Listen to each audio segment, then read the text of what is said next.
Hello there, ladies and gentlemen. Welcome to Charles of Gaming Addiction, a YouTube channel where we talk about gaming and all that good stuff.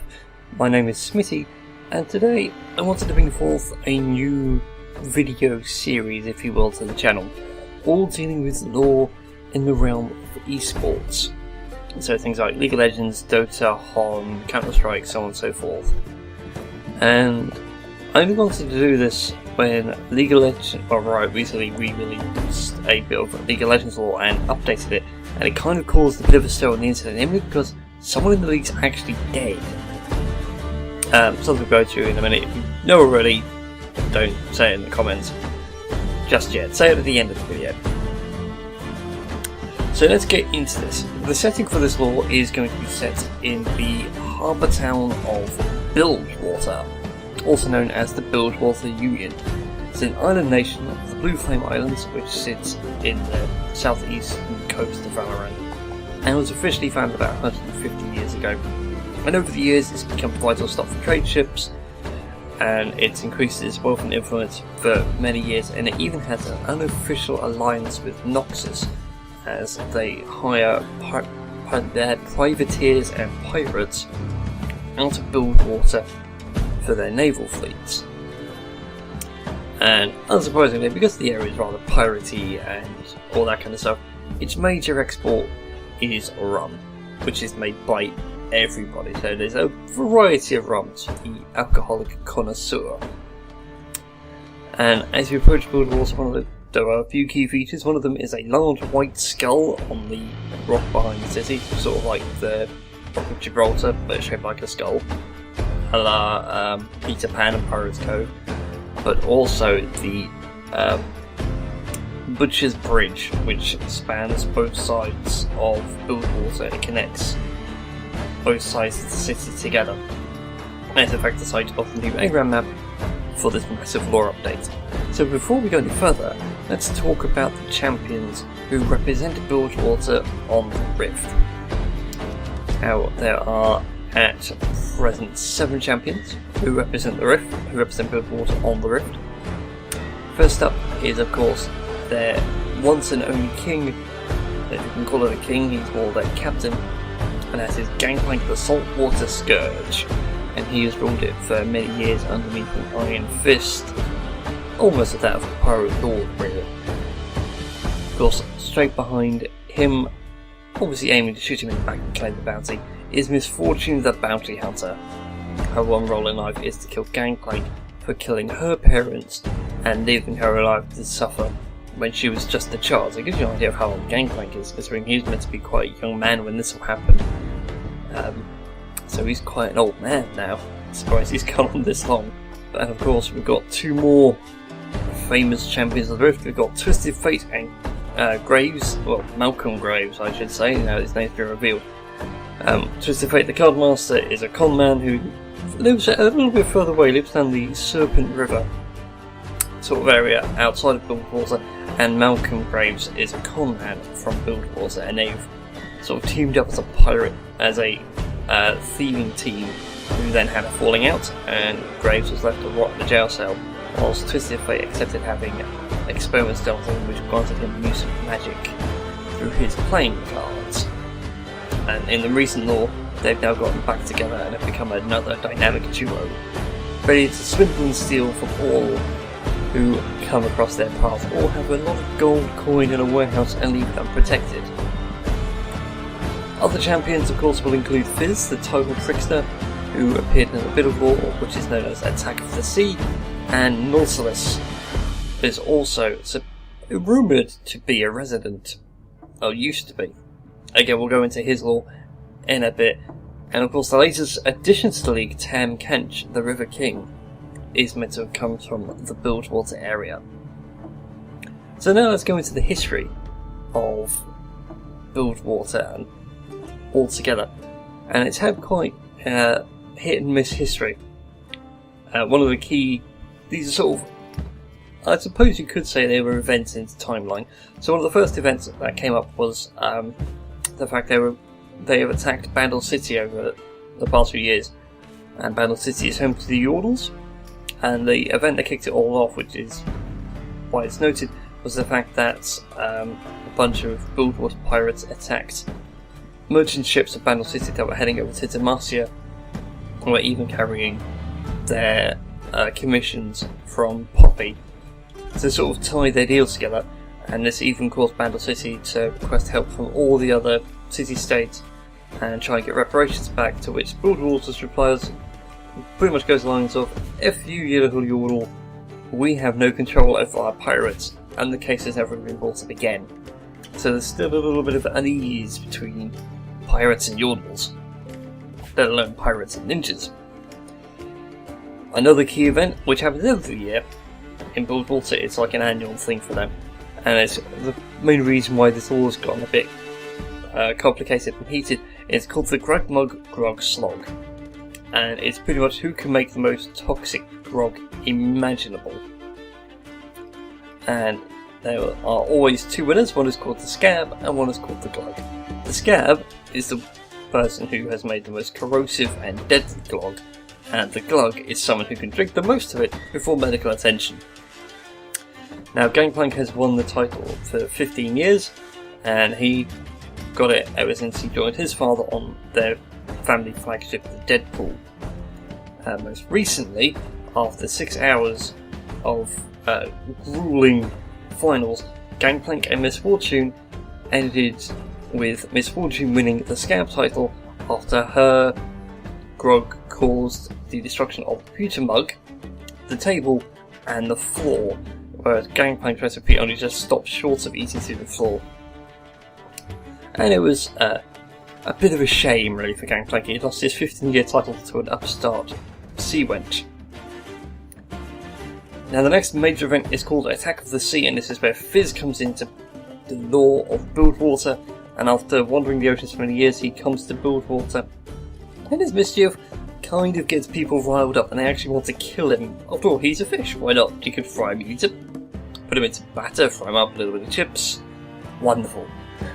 Unfortunately, things came to a little bit of a destructive conclusion when a massive dragon shell attacked the port, and Fizz defeated the beast using his trickster ways and his resourcefulness, and he got their respect and gratitude, and he was allowed to stay in Bilgewater.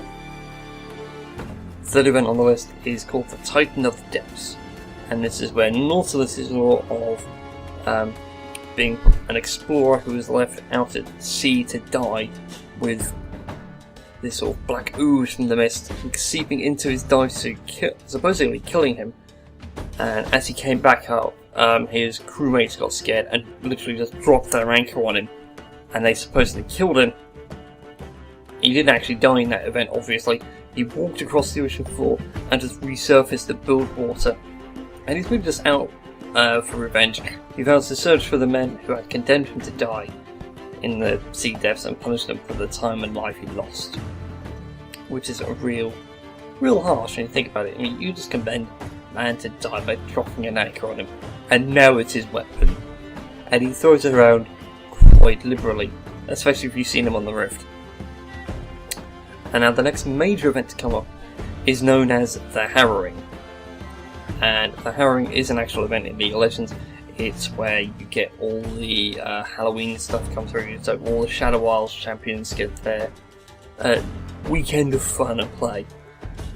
And in the lore of the League of Legends, it's an actual thing that happens, and Bilgewater always falls right into the firing line of this, because it travels, sort of, if you imagine it as a sphere as opposed to this flat map.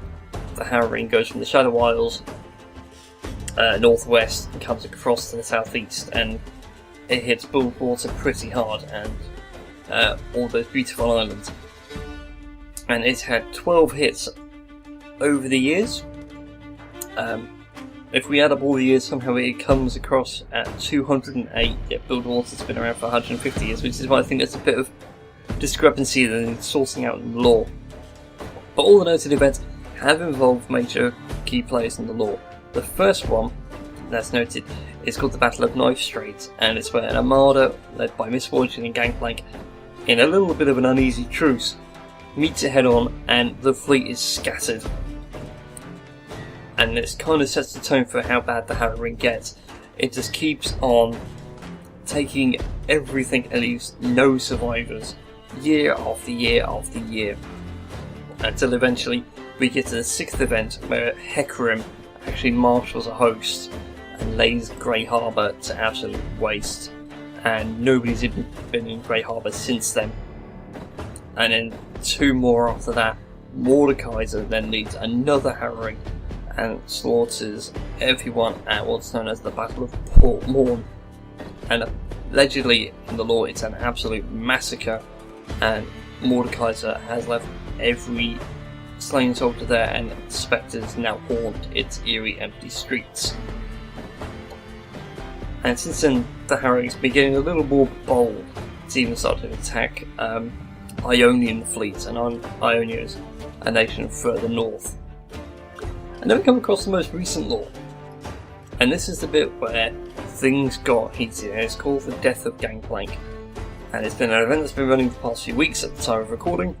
The first week involved Twisted Fate and Graves breaking into I say Twisted Fate and Graves breaking into a warehouse together. What I mean is Twisted Fate's breaking into a warehouse to steal something, and Graves is still a bit pissed off about what Twisted Fate's done to him in the past, and was sat in the warehouse waiting for him very patiently.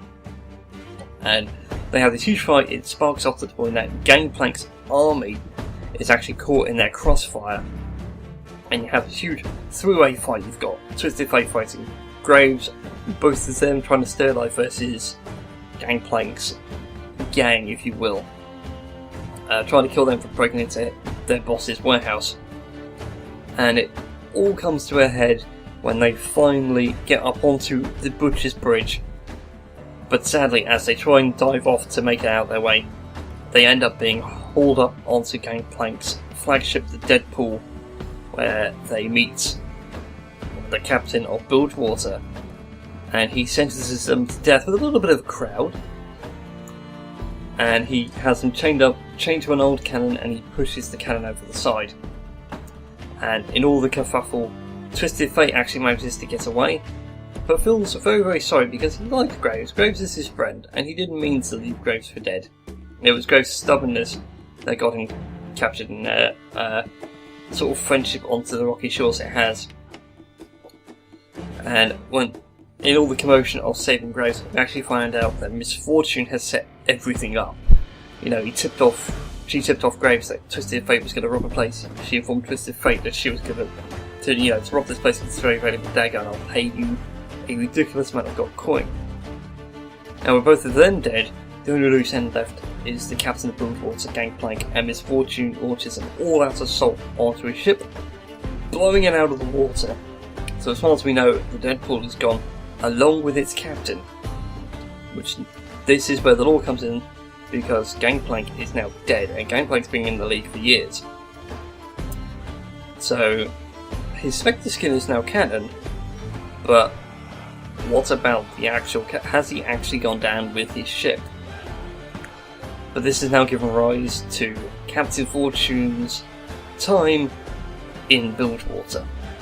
So now, Bilgewater no longer is under the rule of Gangplank but Misfortune, and we might see more changes in the League of Legends lore coming soon, because of course this is going to have rather big ramifications.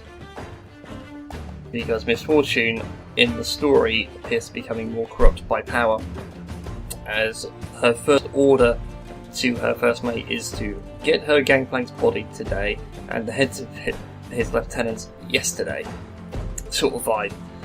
And the first mate notices that he's heard those kind of orders before, but it's never come from her. It's always come from someone like Gangplank, and Misfortune's always been rather kind-hearted in Bilgewater. And that's pretty much the lore as it stands. Gangplank is dead, Graves and Twisted Fate have settled their past grievances. With all this kicking off, they decide to run away and head over to Piltover, so Graves can get a new shotgun. And Misfortune is now left the Queen of Bilgewater. So thank you very much for listening, ladies and gentlemen. Let me know if you want to hear more of these lore videos by giving it a like and a comment below, and also sharing it with your friends. And subscribe if you want to see more random game related videos. My name has been Smitty, and I'll see you next time.